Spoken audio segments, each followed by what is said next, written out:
नहीं, लीगल तो वो जल्दबाजी में किया, उसको टाइम देना चाहिए था, सॉरी, ऊपर कोर्ट में जाने के लिए। सबसे खराब काम हुआ है कि उसको पार्लियामेंट में अपना पक्ष रखने की अनुमति नहीं दी गई स्पीकर की तरफ से, जो उसका अधिकार था। जब उसके खिलाफ 3 मिनिस्टर बोले तो उसका ये अधिकार, उसकी गैरहाजिरी में बोले तो उसका ये अधिकार था कि वो उनका जवाब दे, लेकिन वो स्पीकर ने उसको अधिकार नहीं दिया। सर, अमित शाह ने कहा है कि आप उनसे दूर होकर इस तरह की बातें कर रहे हैं, तो आप उनसे कितना दूर हो चुके हैं, क्या कुछ? अमित शाह साहब का मैं बहुत सम्मान करता हूं और उनसे मैं किसी आर्गुमेंट में नहीं पड़ना चाहता। उनकी जो एक मूल बात है और वो ये है कि जब वो गवर्नर थे तब उन्होंने ये बातें नहीं उठाई, तो मैं एक करेक्ट कर दूं, मैंने तब पुलवामा भी उठाया था, सेम डे उठाया था, अगले दिन उठाया था, कई बार उठाया था, और किसानों वाले मुद्दे भी मैंने जब मैं गवर्नर था तभी उठाए थे। तो ये गलत है कि मैं जब पावर से हट गया तब मैंने उठाया।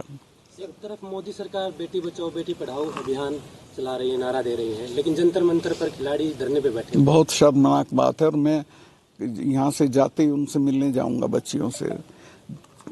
कितनी मेहनत करके, कितनी बुरी स्थितियों में वो देश के लिए गोल्ड मेडल लाती हैं, और उनका, और कोई भी महिला जब ये कहे कि मेरे आबरू पे हमला किया गया तो बहुत मजबूरी में कहती है, और आप उसकी FIR भी नहीं कर रहे हो और कुछ नहीं कर रहे हो, अपने MP को हटा नहीं रहे हो। सर, राज्यपाल रहते हुए आपके कई बार ऐसे बयान है जो ताल्लुक नहीं रखते थे सेंट्रल गवर्नमेंट से जी। उसके बाद भी कभी इस तरह का कोई दबाव नहीं बनाया गया कि आप इस्तीफा दे दीजिए या आप को हम हटा देंगे? मैं तो जब प्रधानमंत्री से मिलने जाता था इस्तीफा जेब में रख के जाता था। अगर मेरे से एक बार भी मांगते, चूंकि मैं इस बात का आभारी हूँ कि उन्होंने ही मुझे बनाया, और ख़ास तौर से अमित शाह जी कहते तो 1 मिनट में दे देता इस्तीफा। लेकिन मुझे एक आध लोगों ने सलाह दी कि तुम बेवकूफ़ी मत करना, बिना मांगे मत देना, मांगे तो देना। सर, राजनाथ सिंह एक बड़ी शख्सियत भारतीय जनता पार्टी में है। फिलहाल उनके करियर को लेकर आप क्या सोच रहे हैं, किस तरफ करियर जा रहा है, क्योंकि आप भी काफ़ी BJP के अंदर काफ़ी बड़ी शख्सियत माने जाते हैं। नहीं, मैं उनके करियर पे कैसे अभी कहाँ बोल रहा हूँ, मैं बता रहे हैं ना, ये तो मैं तब भी बता रहा था। ये लापरवाही थी, बड़ी बहुत बड़ी लापरवाही थी, हमारी सबकी थी, मेरी भी है, सबकी है। आपने क्या किया? आपने पब्लिकली क्यों नहीं कही ये चीज? पब्लिकली कहा ना मैंने। नहीं सर, उतना खुलकर आप उस बोल नहीं पा रहे थे। किसान आंदोलन के दौरान आप सरकार को घेरना शुरू कर चुके थे। किसान आंदोलन पे तो मैं खुल के बोला, इस पे मैं इसलिए नहीं बोला कि ये नेशनल सिक्योरिटी का मामला था, और अगर प्रधानमंत्री किसी भी कारण से आपको कहते हैं कि आप अब इस पे मत बोलिए, तो आपको उतना लिहाज तो करना पड़ता है। नहीं, सरकार की तरफ से जाट उपराष्ट्रपति के लिए चेहरा थे। कौन? मैं कभी नहीं था, मैं कभी इच्छुक नहीं था। मुझे कहा गया था कि अगर तुम किसानों पे नहीं बोलोगे तो राष्ट्रीय बन सकते हो, बन सकते हो। मैंने कहा मुझे कुछ नहीं बनना, पर मैं किसानों पे जरूर बोलूंगा। लोग कह रहे हैं कि इस टीस में आप ना, मुझे कोई टीस नहीं है किसी भी तरह की। तो सर, जवानों की जो जिंदगी थी उससे ज्यादा PM का लिहाज जरूरी हो गया। नेचुरली आप जिसके नौकर होते हैं तो उसका लिहाज करते हैं। अब मैं उसमें जवानों की जिंदगी तो उस वक्त वापस नहीं आ सकती थी। मुझे ये पता चला कि उसमें जांच हो रही है, मुझे लगा कि इसमें रिस्पॉन्सिबिलिटी फिक्स होगी, जो कभी नहीं हुई। सर, आर्टिकल 370 हटा, उसके बाद में ये दिखाया जा रहा है, बताया जा रहा है कि वहाँ पर अब अमन चैन है।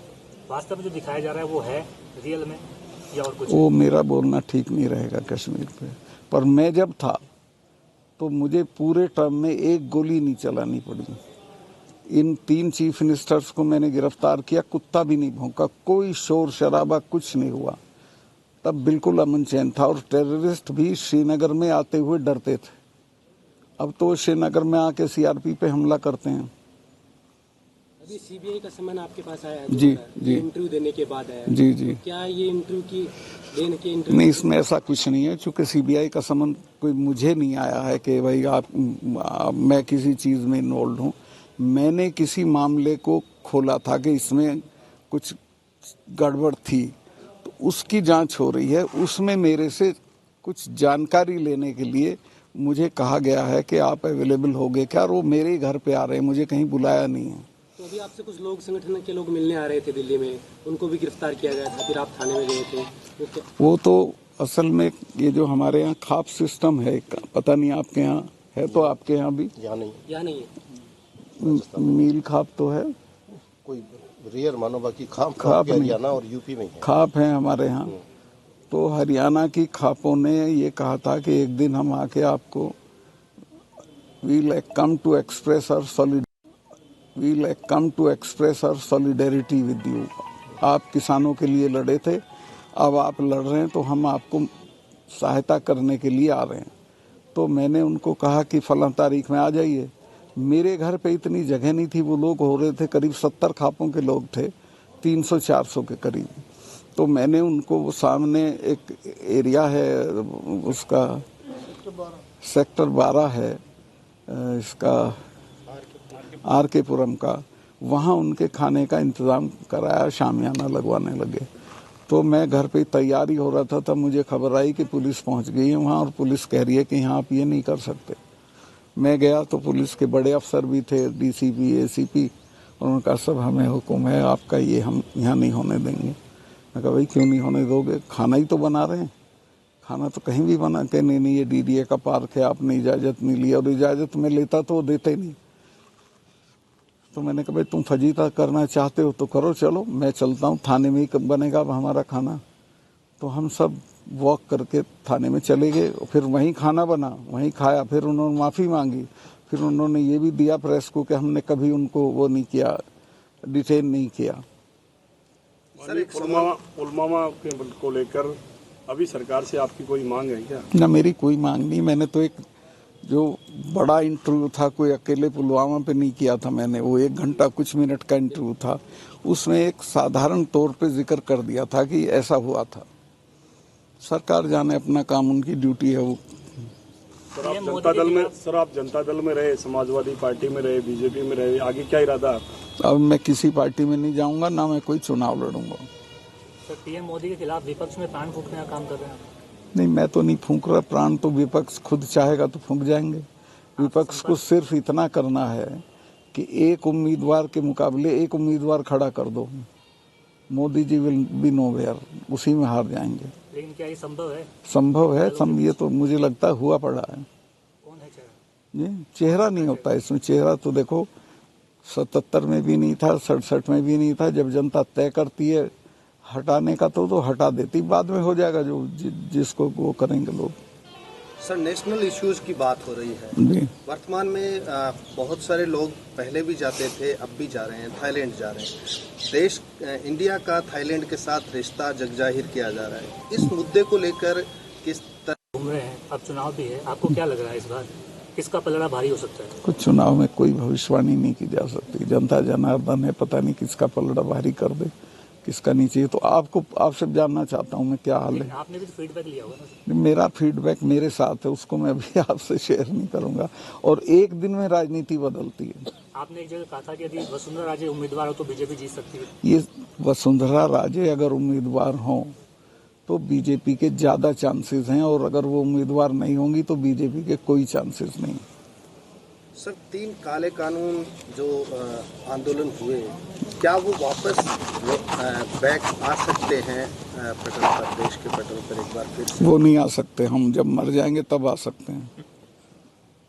जब तक हम लोग हैं, किसान संगठन हैं, वो कभी वापस नहीं आ सकते। मेरा एक सवाल है जी, आपने जो प्रधानमंत्री के लिए कहा, पुलवामा को लेकर जो कहा, आमतौर पे अगर इस तरह का बयान आता तो उस पर काफ़ी माहौल बनता, काफ़ी लोगों में चर्चा बनती, लेकिन मेन स्ट्रीम मीडिया ने इस आपके इंटरव्यू पे बात बिल्कुल नहीं करी है। ना प्रधानमंत्री को जवाब दे रहे हैं, ना PMO ने कोई उसके ऊपर स्पष्टीकरण दिया है। क्या लगता है आपको जब आप इस तरह की स्थिति देखते हैं कि इतनी बड़ी बात बोलने के बाद? मेरी जानकारी ये है, देखिए सोशल मीडिया ने तो कोई कमी नहीं की है। मेरी जानकारी ये है कि उसी शाम PMO में बुला के नेशनल मीडिया के इम्पोर्टेंट लोगों को ये कह दिया गया था कि एक लाइन नहीं जानी चाहिए इसकी, और 8 दिन से अतीक चल रहा है, ये नहीं चल रहा। वो तो सोशल मीडिया है, वो उठाए हुए, तो उसको तो आप रोक नहीं सकते हैं। सर, एक सवाल ये है, जी। आपने पुलवामा का मैटर उठाया, बिना युद्ध के नौजवानों की जो है शहादतें हो रही हैं, उसको लेकर आप क्या सोचते हैं? क्या सरकार गंभीर है, क्या कुछ कर रहे हैं? नहीं, उसमें तो जो करना चाहिए वो नहीं कर रही है। मैं तो सबसे पहले तो ये जो इन्होंने शुरू किया है अग्निवीर, मैं इसका आलोचक हूँ, ये गलत है। ये फौज को ख़त्म करने का दो साजिशें हैं सरकार की। खेती ख़त्म कर दो, खेती को बिना मुनाफे की कर दो ताकि किसान छोड़ भागें, और फिर इसको कॉरपोरेट को दे दो। इसी तरह से इनके बच्चे फौज में जाते थे, फौज को निरर्थक कर दो। अब ये बताइए 4 साल के लिए कौन अपनी जान देने जाएगा? कैसे कमेंट कर सकता हूँ? वो प्रधानमंत्री के सीरियस उम्मीदवार हैं और उनके भाग्य में होगा तो हो जाएंगे। चूँकि वो हस्ताक्षर का मुद्दा छाया हुआ था, एक का नाम आपने लिया था, दूसरा कौन है जो संघ से जुड़े? देखिए, ये 2 फाइलें नहीं थी, 2 मामले थे। एक था इंश्योरेंस का और एक था एक हाइडल प्रोजेक्ट का। तो हाइडल प्रोजेक्ट में संघ का कोई आदमी नहीं था। हाइडल प्रोजेक्ट में जो आदमी था वो प्रधानमंत्री जी के काफ़ी नज़दीक है। वो उन्होंने मेरे से कई बार कहा था, भाई तुम उससे मिले नहीं मिले, हसीब द्राबू उसका नाम है। तो मैं एक दिन मिल लिया तो उसने फिर कहा कि आपने बड़ा बुरा किया, हमारा वो ख़त्म कर दिया, पर हम तो करा लेंगे। तो मैंने प्रधानमंत्री जी को दूसरे तीसरे दिन जब मिलने गया तो मैंने कहा साहब वो मिल लिया मैं हसीब द्राबू से, वो तो ऐसे ऐसे दलाली का केस ले रहा था, मैंने तो मना कर दिया, मैं तो नहीं करूँगा। तो उन्होंने ही सपोर्टेड में कि ठीक किया तुमने। दूसरा जो इंश्योरेंस का मामला था उसमें, और ये करेक्ट कर लें आपके सामने कह रहा हूँ, फिर आप कहेंगे, मुझे किसी ने कोई ब्राइब ऑफर नहीं की थी। मुझे अफसरों ने बताया था कि इनमें इतना रुपया है, इन दोनों केसेस में इतना रुपया इन्वॉल्व है, यानी किसी को मिलेगा। तो खैर वो तो दोनों कैंसिल हो गए, इसलिए वो ना मिला ना सवाल उठा। लेकिन ये जो थे आरएसएस वाले अपने राम माधव जी, जिस दिन मैंने कैंसिल किया इंश्योरेंस वाला, उसके अगले दिन सवेरे बिना नहाए धोए मेरे घर आ गए और मैं भी नहीं नहाया, 7 बजे थे। तो खैर मैं शिष्टाचार में उनसे मिला, मेरे को बताओ भाई साहब क्या है? तो उन्होंने कहा कि वो कैंसिल कर दिया क्या? मैं कहा मैं तो कैंसिल कर दिया। कहने चिट्ठी चली गई। मैं कभी पूछता हूँ, मैंने चीफ सेक्रेटरी को फ़ोन करके पूछा कि उसकी चिट्ठी चली गई क्या? कहें जी वो तो रात ही चली गई। तो वो काफ़ी व्यथित हुए और चले गए। फिर बस इतनी हमारी बात थी। उन्होंने ना कुछ मुझे ऑफ़र किया ना मैंने उन्हें कुछ ऑफ़र, पर उनकी उसमें दिलचस्पी थी कि वो हो। खबरें तो ये चली थी 300 करोड़ का ऑफर दिया गया, 150 करोड़ था दोनों में मिला के, दोनों में 150 करोड़ था। और ये पूरे टॉक ऑफ द टाउन थी। ये ऑफर मिला था आपको? जी ऑफर आया था? नहीं, मुझे नहीं आया किसी का, मैं झूठ नहीं बोलने का, किसी का ऑफर नहीं आया मुझे। जैसे किसान आंदोलन में राकेश टिकैत की संपत्ति को लेकर मीडिया में कई बार डिबेटें चली थी, उनके परिवार की संपत्ति को लेकर। ऐसे ही ये बयान देते ही आपके बेटे को लेकर ऐसे कई डिबेटें चल रही हैं कि उनके पास इतना पैसा है, आपके पास मेरे बेटे के पास? हाँ। वो बेचारा तो कमा के, वो डिजाइनर है, काम करता है और खाता है, उसको क्यों लाते हो? मीडिया मेन स्ट्रीम में चला है स्टोरी से? नहीं, कोई नहीं, कहीं नहीं देखी मैंने, आप ही कह रहे हैं। सर अगले साल लोकसभा चुनाव है, क्या देख रहे हैं? बीजेपी का भविष्य कैसा लग रहा है? मैं तो विश करता हूँ उनको ठीक रहे, पर कुछ राजनीति का और चुनाव का कोई पता नहीं होता क्या होगा। जो मौजूदा परिस्थितियां उसमें क्या लग रहा है आपको? मौजूदा परिस्थितियां उनके लिए कठिन है, उनको कुछ चीज़ों को करना पड़ेगा। एक तो अडानी वाला मामला जो है उससे प्रधानमंत्री को हाथ धोने पड़ेंगे। अभी तक उन्होंने जवाब नहीं दिया है, पार्लियामेंट में भी वो बोले तो अडानी पे नहीं बोले हैं। उसको अगर नहीं करेंगे तो नुकसान हो जाएगा। और ये पुलवामा पे भी उनको स्पष्टीकरण देना चाहिए और एक्शन, अगर कोई जांच हुई है तो एक्शन लेना चाहिए। आखिरी सवाल सर, आप अपनी सुरक्षा को लेकर भी कई बार बता चुके हैं कि आपकी सुरक्षा को लेकर। मेरी सुरक्षा, कश्मीर की जो कमेटी होती है उन्होंने लिखा था कि इनको यहाँ खतरा है पाकिस्तान के एलिमेंट से भी, लोकल से भी, और इनको Z+ सिक्योरिटी होनी चाहिए। लेकिन मेरे पास अब सिर्फ एक वो है PSO, दैट्स ऑल। पर मैं उसकी शिकायत नहीं करता, वो समझेंगे बड़ा मैं डर गया। मरना तो इंदिरा गांधी तो सारी सिक्योरिटी के बीच में मर गई थी, मरना होगा मर जाएंगे।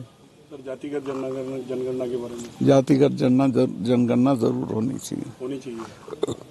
सर एक सवाल मेरा भी, आप ये जो इंटरव्यू दे रहे थे उसमें आपने कहा था कि मेरी जाति और मेरी कौम के लोग अगर बीजेपी ने मुझे मरवा दिया तो वो सभाएं नहीं करने देंगे, इसके बारे में क्या कहें?